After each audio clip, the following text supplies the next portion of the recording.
SHO AP TV YouTube channel ప్రేక్షకులకు నమస్తే. దాదాపు నెలన్నర విరామం తర్వాత స్కూల్స్ మళ్ళా ఈ నెల 12వ తేదీన రీఓపెన్ అయ్యాయి. ఒక విషయాన్ని మనం గమనిస్తే కనుక చాలామంది పిల్లలు మరలా మేము స్కూల్స్కి వెళ్ళమని మొండికేస్తున్న సందర్భాలు కూడా మనం చాలా గమనించాం.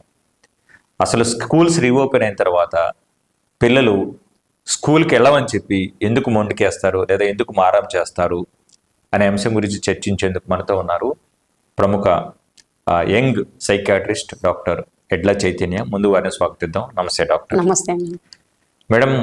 ఆల్రెడీ అంశం మీకు చెప్పున్నాను.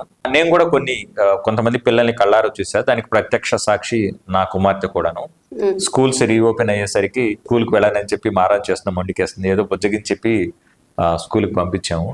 జనరల్గా పిల్లలు హాలిడేస్ తర్వాత, ఒక నెల 2 నెలల హాలిడేస్ తర్వాత మళ్ళా స్కూల్కి వెళ్ళనని ఎందుకు మొండికేస్తారు?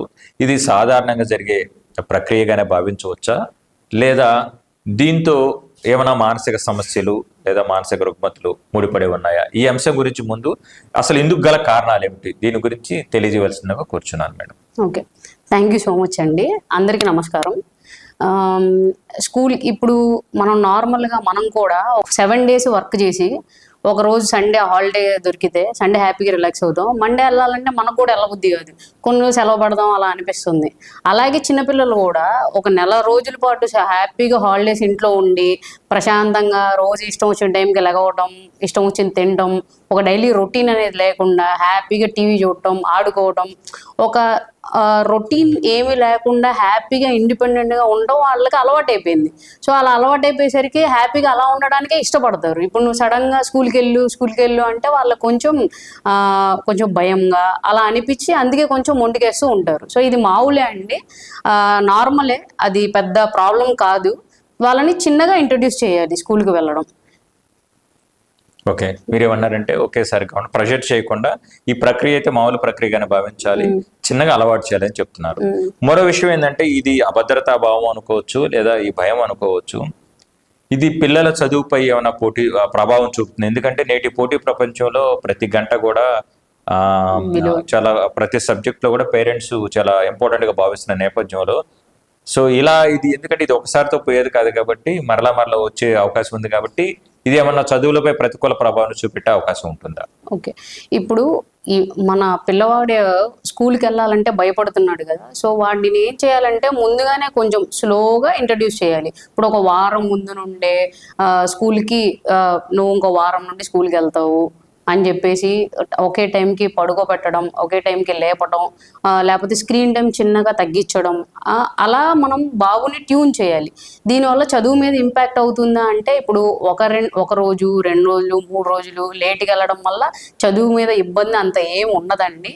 ఎక్కువ ఓరియంటేషన్ పేరెంట్స్ మనమే ఈ మధ్య కాలంలో చదువు అని పిల్లల్ని ఎక్కువ రుద్దడం జరుగుతుంది. అది కొంచెం తగ్గిస్తే మీకు పిల్లలకి ఇద్దరికి మంచిగా ఉంటుంది. సో మీరు అనేది అంటే పేరెంట్ ఓరియేషన్లోనే మార్పు రావాలని చెప్తున్నారు. ఎందుకంటే జనరల్గా ఎక్కువ ప్రెషరైజ్ చేయడం వల్ల పిల్లలకి అసలు వాళ్ళు స్కూల్కి వెళ్ళకుండా మొండికేసే పూర్తిగా డ్రాప్ అవుట్ అయ్యేందుకు కూడా అవకాశం ఉంటుంది. జనరల్గా ఇలాంటి సంఘటనలో నేను చూసేది ఏంటంటే తల్లిదండ్రులు పిల్లల్ని కొంతమంది ఉద్యోగిస్తుంటారు, బతిమలాడుతూ ఉంటారు, భయపెడుతుంటారు, మందలిస్తుంటారు లేదా దండిస్తుంటారండి.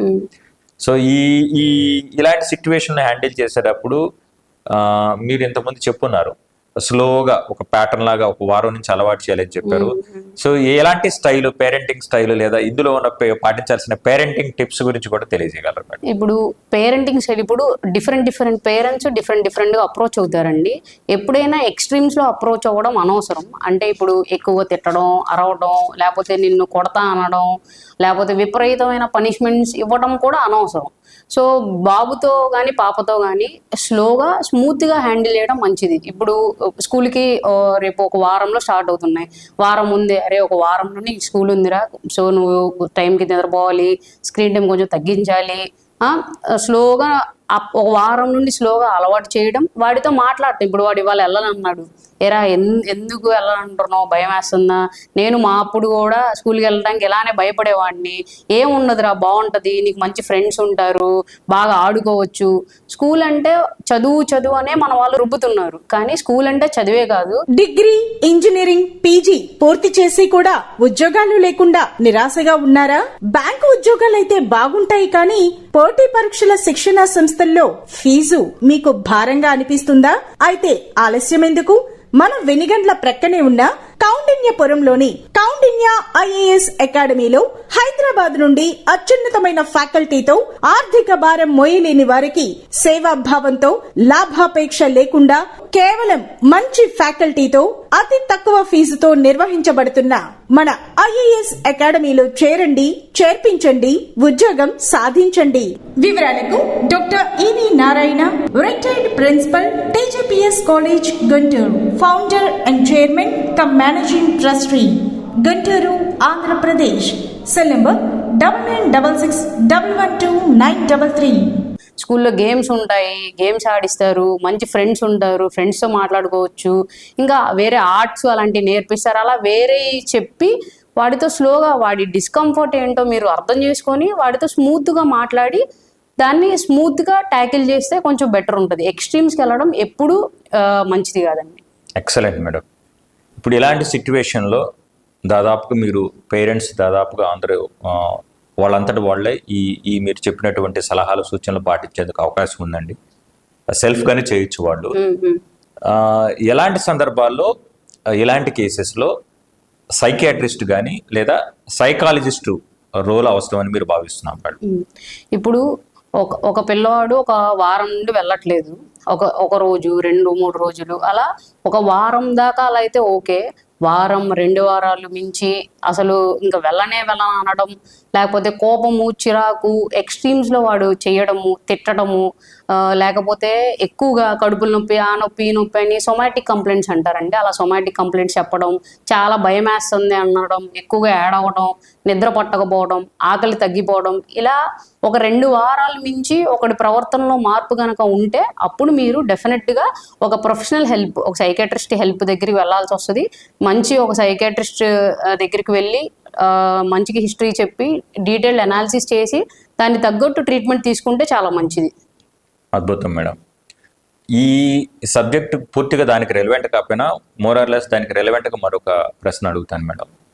ఇప్పుడు ట్రెండ్ గమనిస్తే గనక ఈ అర్బనైజేషన్ కావచ్చు లేదా ఈ పోటీ ప్రపంచంలో ఈ గ్లోబలైజేషన్ ప్రక్రియలో ఎక్కువ మంది పేరెంట్స్ తమ పిల్లల్ని తమ దగ్గర ఉంచుకోకుండా హాస్టల్స్లో ఉంచి చదివిస్తున్నారు. ఒకప్పుడు మా జనరేషన్ అప్పుడు ఇది జనరల్గా ఇంటర్మీడియట్ అప్పుడు, గ్రాడ్యుయేషన్ అప్పుడు చూసేవాళ్ళం. ఇప్పుడు నేను మొన్న ఈ మధ్య ఒక కాలేజీకి వెళ్తే అందులో వాళ్ళు చెప్తున్నారు, అందులో స్కూల్ కూడా ఉంది, 5వ తరగతి 6వ తరగతి పిల్లలు కూడా అక్కడ ఉండటం జరిగింది హాస్టల్లో. లేదండి ఇంకొంతమంది పేరెంట్స్ ఏం చేస్తున్నారంటే వాళ్ళ బిజినెస్ రీత్యా లేదా ఉద్యోగ రీత్యా విదేశాల్లో ఉంటూ వాళ్ళు పిల్లల్ని గ్రాండ్ పేరెంట్స్ దగ్గర ఉంచడం జరుగుతుందండి. ఇదే వేరే పట్టణాల్లో ఉంటూ పిల్లల్ని గ్రాండ్ పేరెంట్స్ దగ్గర ఉంచడం జరుగుతుంది. ఇట్లా హాస్టల్స్లో ఉంటూ లేదా గ్రాండ్ పేరెంట్స్ వద్ద ఉంటూ తల్లిదండ్రులకు దూరంగా ఉండే పిల్లల్లో సాధారణంగా తల్లిదండ్రుల దగ్గర ఉండే పిల్లలతో పోలిస్తే మానసిక సమస్యలు ఉత్పన్నమయ్యే అవకాశం ఉంటుందా లేదా దాని ప్రభావం ఏ మేరకు ఉంటుంది? ఈ అంశంపై పట్ల కూడా మీ స్పందన తెలియవలసిందిగా కోరుచున్నాను. ఇప్పుడు పేరెంట్స్ దగ్గర ఇప్పుడు కంపారిటివ్గా చెప్తే పేరెంట్స్ దగ్గర ఉన్న పిల్లలు ఇంకా మంచిగా ఉంటారు. ఇప్పుడు హాస్టల్లో కన్నా లేకపోతే గ్రాండ్ పేరెంట్స్ దగ్గర ఉన్న కన్నా పేరెంట్స్ దగ్గర ఉంటే ఇంకొంచెం బెటర్ ఉంటుంది. అలా అని హాస్టల్లో ఉన్న వాళ్ళకి లేకపోతే గ్రాండ్ పేరెంట్స్ దగ్గర ఉన్న వాళ్ళకి సైకాట్రిక్ ఇల్నెస్ వస్తాయని ఏం లేదండి. సపరేట్గా ఉండడం వల్ల ఇంకా వాళ్ళకి ఇండివిజువాలిటీ, ఇండిపెండెంట్గా ఉండటం అవన్నీ వాళ్ళకి తెలుస్తాయి. కాకపోతే ఏంటంటే మనకి ఎప్పుడు పేరెంటింగ్ వల్ల చైల్డ్ మీద ఇంపాక్ట్ ఎప్పుడు వస్తుందంటే ఇద్దరు పేరెంట్స్ వాళ్ళు ఎక్కువ గొడవ పడటం, ఇల్లు ఎప్పుడు చూసినా ఫైట్ మోడ్లో ఉండటం, ఫ్రీక్వెంట్ ఆర్గ్యుమెంట్స్ జరగడం, లేకపోతే కొట్టుకోవడం, పిల్లల్ని కొట్టడం, తిట్టడం, ఇలాంటి ఒక ఎన్విరాన్మెంట్లో పెరిగితేనే పిల్లలకి ఇబ్బంది ఉంటుంది. అలా కాకుండా సపరేట్ అంటే ఇనీషియల్గా కొన్ని డేస్ అన్న, కొన్ని ఇయర్స్, ఒక 10 సంవత్సరాలు అలా పిల్లోడి దగ్గర పేరెంట్స్ ఉండి తర్వాత సపరేషన్ ఉన్నా ఎక్కువ ఇబ్బంది ఏమి ఉండదు. సపరేట్గా ఉన్నా ఉండొచ్చు, కానీ ఇనీషియల్ టైంలో అన్నా ఎవరైనా అండి కేర్ గివర్ అనేవాళ్ళు పిల్లలకి ఎఫెక్షన్ ప్రొవైడ్ చేయాలి. ఎఫెక్షన్ మంచిగా ఉంటే అది పేరెంట్ కాకపోయినా వేరే వాళ్ళు మంచి ఎఫెక్షన్ ప్రొవైడ్ చేసినా మనకి ఇబ్బంది ఏం లేకుండా ఉంటుంది. Excellent madam.